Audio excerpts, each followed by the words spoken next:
میخوای از گناه دور بشی، دوستانی که تو رو به گناه میکشانن ترک، جلسه گناه ترک بکن.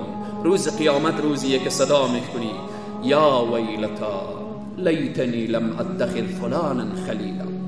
روز قیامت فریاد میزنی که کاش فلانی دوست من نمی بود، کاش با فلانی هم نشین نمی شدم.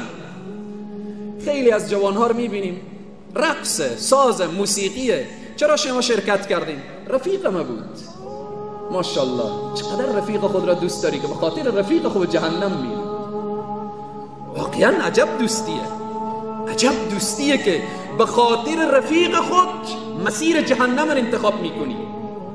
رقص پایکوبی به خاطر رفیق، ساز و موسیقی به خاطر رفیق. این است عزیزان و بزرگواران، به خاطر فرزند، به خاطر پدر، به خاطر برادر، به خاطر قوم و خویش.